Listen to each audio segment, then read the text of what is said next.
Penemuan jam modern oleh Peter Hanlon seakan-akan memberikan gambaran bahwa ini penemuan yang memorable sekali. Karena berkat dari Peter Hanlon ini, orang-orang nggak perlu lagi membawa jam segede gaban kemana-mana ketika mereka berpergian jauh. Dan tentunya atas penemuan ini orang-orang bisa lebih fleksibel dalam mengatur waktu, ya kan? Tapi pernah berpikir nggak sih, gengs, bahwa komponen yang terdapat dalam jam modern itu detailnya luar biasa. Sebagai contoh, dalam 1 jam terdiri dari 60 menit dan dalam 1 menit terdiri dari 60 detik. Pada faktanya, ada orang-orang yang berperan jauh sebelum Peter Hanlon menemukan jam modern ini. Mereka udah berpikir tentang konsep dari 60 seperti yang gua berikan contoh tadi. Oke, kita next ke contoh yang kedua. Sistem irigasi yang terdapat di Indonesia dikenal karena dibawanya oleh penjajah Belanda. Bisa dikatakan ini adalah salah satu keuntungan ya dibalik dari sisi negatifnya penjajahan, maybe. Tapi pada faktanya, sistem irigasi yang mendunia itu dikenal dan juga berkembang bukanlah serta-merta dari pengembangan Belanda, gengs. Tapi ada orang-orang yang bergelut di bidangnya dan tentu aja sejarah pernah mencatat bahwa sistem irigasi ini dikembangkan oleh orang-orang yang mendiami suatu lembah di antara Sungai Tigris dan juga Sungai Efrat. Kalian pasti udah bisa menebak daerah mana. Dan pada faktanya juga, orang-orang yang membangun sistem irigasi ini pada akhir sejarahnya harus punah nih diakibatkan karena sistem perairan juga. Bisa dikatakan ini adalah konsepnya seperti senjata makan tuan gak sih? Kalian kepo tentang bagaimana siklus dan juga alur sejarahnya? Dan how can it be? Is that true? Kita simak di pembahasan berikut ini. Lanjut.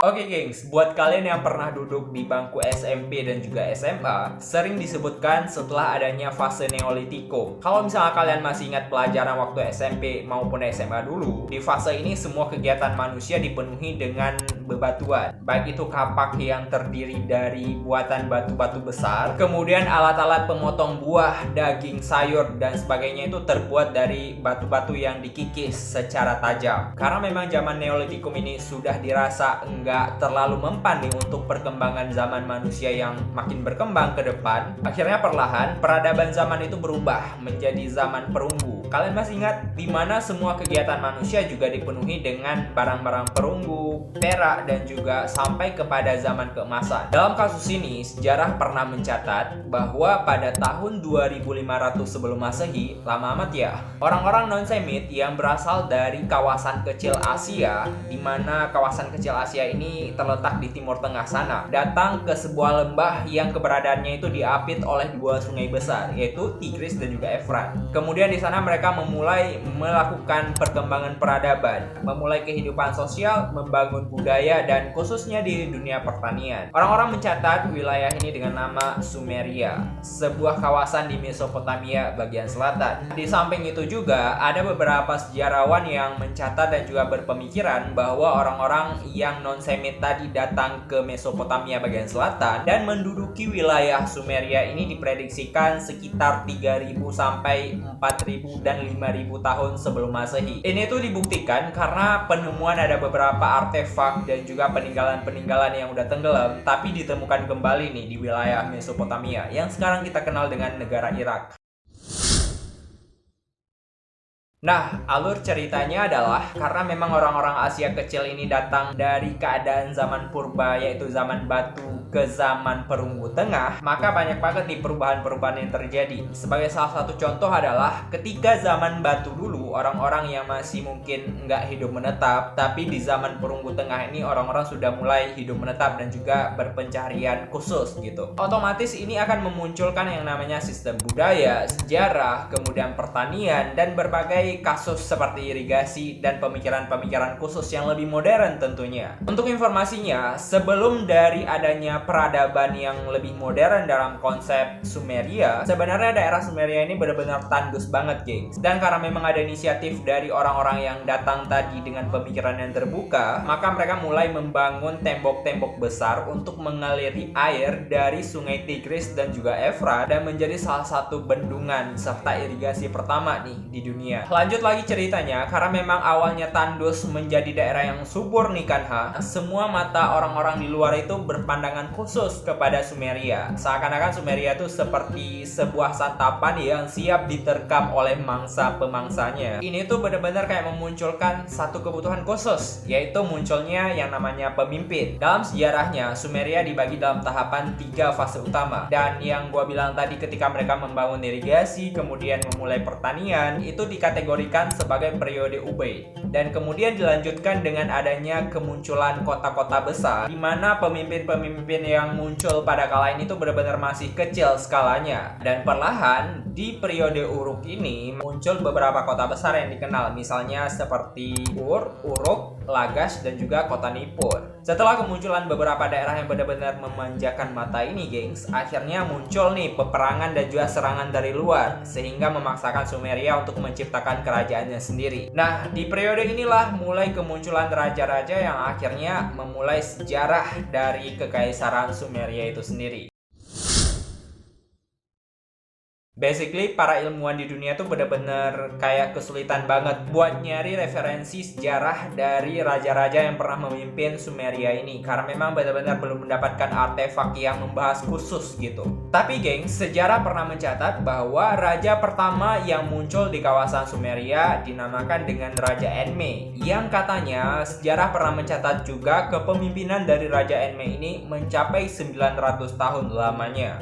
Nah, bukti paling konkret kenapa Raja Enme dikategorikan sebagai Raja Sumeria pertama adalah karena beberapa penemuan artefak di bagian guci, kemudian vas-vas yang tertanam di dalam bagian Sumeria ini sendiri, kayak bertuliskan beberapa kali penyebutan nama dari Enme ini, sehingga disimpulkan bahwa Enme adalah sosok dari Raja Sumeria pertama nih yang muncul dalam sejarah. Dan orang-orang Sumeria mengkategorikan bahwa Raja Enme ini berasal dari keturunan dinasti Kish, dimana kita tahu bahwa dinasti Kish ini punya beberapa keturunan raja, dan setelah Raja Enme ini mangkat, akhirnya tahtanya itu diturunkan kepada sang anak bernama Raja Aga yang kemudian memerintah dari kerajaan Sumeria. Oke geng, sampai di sini muncul beberapa pertanyaan dan perdebatan artikel nih yang pernah gua baca dan juga mungkin kalian pernah baca juga. Nah, saat gua googling di Google, ternyata ketika gua ketikkan mesin pencari tentang raja pertama di dunia, ternyata yang muncul bukan nama dari negara Enme, negara Enme, Raja Enme maksudnya.